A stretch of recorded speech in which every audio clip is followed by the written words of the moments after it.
Now to our original series, Project Home. In California, you still have the right to vote publicly funded low-income housing out of your neighborhood. Tonight, state lawmakers want to see that change. Susie Steinmel explains why local leaders think that this is the year the public will give up this power.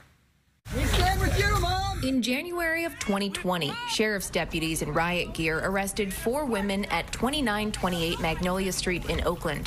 For 3 months, a group of mostly black homeless moms occupied this vacant home to call attention to the housing crisis and the racism at the center of it. We cannot have a conversation about housing without having a conversation about race. 1 year later, things look quite different. Carol Fife, a lead organizer for Moms for Housing, is now an Oakland City Council member, and this home is being converted to permanent housing for homeless moms. But Carol says there's still a lot of work that needs to be done. What is actually happening, and why are black folks living on the streets disproportionately to their numbers in not only Oakland, but around the country? This street is steeped in racism, something we've highlighted on Project Home, from predatory lending to a history of redlining and the fact that 23% of Oakland is black, but 70% of Oakland's homeless are black. State leaders say systemic change starts with core values outlined in California's Constitution. They want to repeal Article 34. There's quite a lot of our housing politics that is dark and sordid and racist. Article 34 specifically states that no low-rent public housing shall be developed until voters approve such a project at a general or special election. Voters have to say yes before any public housing can be built in their community.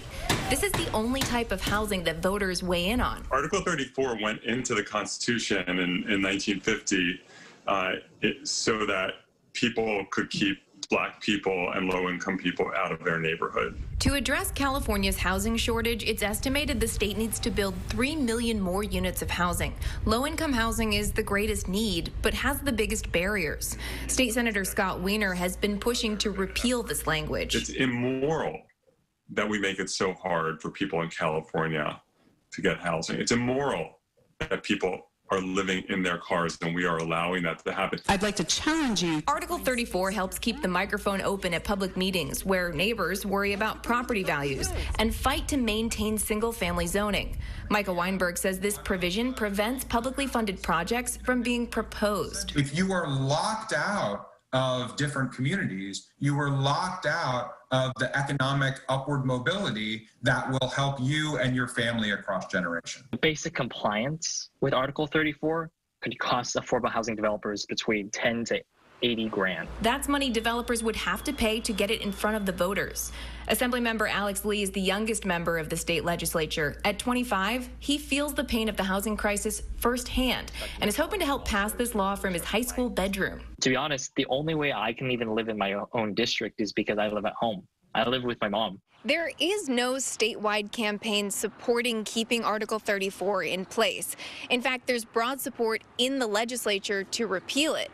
But when repealing it was brought to the voters 3 times, they shot it down. Lawmakers hope 2020 has made Californians ready for this change. The pandemic created a space for introspection. The death of George Floyd meant marches, anti-racist book orders, and signs in windows that Black lives matter. Wiener says if substantial change is to take place, it has to start at home. And sadly, there are still a lot of people who they may have a Black Lives Matter sign in their window, but they don't want low-income housing in their neighborhood. It's really interesting. Susie, you mentioned previous efforts to overturn Article 34 were rejected. What more can you tell us about that? So the last time that this came up for a vote was back in 1993, and then nearly 60% of Californians said that they didn't want to see substantial changes to this language. So that was a long time ago. The hope is that people feel differently. At least that's what lawmakers are hoping, is that people feel differently this year. But this is a case where voters have to give up something that they get to choose. And it's often the case that voters don't want to give up their right to weigh in on anything. As antiquated as it could be. All right, Susie, thank you. We'll keep sending your stories and ideas to Project Home at CBS.com and see all of Susie's reporting on our website.